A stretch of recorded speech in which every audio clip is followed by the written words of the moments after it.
प्राचीन काल राक्षस माने सेमानकर तपस्या बल एपरी शक्ति हासिल करुथिले जहाँ आगरे देवता मानक पई ठिया हेबा मध्य कष्टकर होई पडुथिला। राक्षस माने सेमानकर शक्ति व्यवहार करी आतंक एवं भय विस्तार करुथिले। एपरी एक घटना जहाँ रक्तबीज नामक एक राक्षस सहित जड़ित। माँ कालींक हाथ में रक्तबीजर अंत होइथिला, किंतु एही समय रे भूल रे माँ कालींक पाद भगवान शिवंक उपरे पड़ जाइथिला।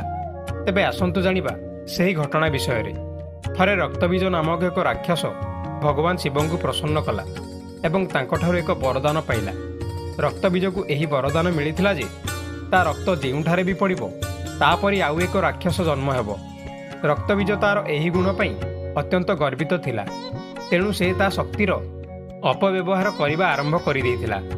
गर्वरे पूर्ण रक्तबीज देवता माननकु युद्ध करने आह्वान करथिला।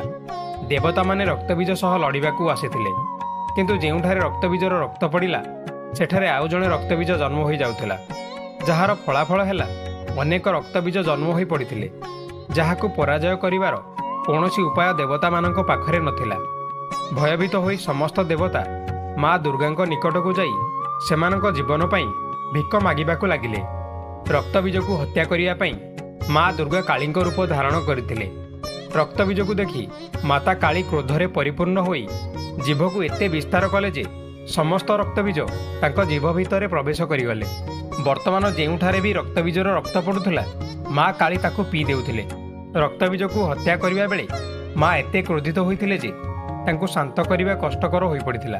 काली मांकर एही रूप विनाशकारी होई पारे, तेणु समस्त देवता भगवान शिवंक निकटकू जाई कहिथिले जे आपण केवल मांकर क्रोध को शांत करि परिबे।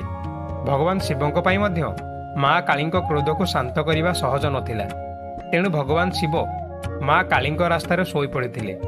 क्रोधित माता काली भगवान शिवंक उपरे पाद देवा मात्रे से द्विधाबोध होई अटकी गले एवं तांका क्रोध सेठारे शांत होईगला।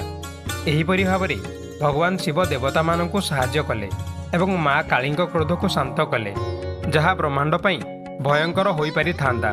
तेबे सांगमाने तथ्यटी भल लागिले वीडियो को लाइक करिवा सह चैनल को सब्सक्राइब करिया को जमारू भूलिबे नाही। धन्यवाद।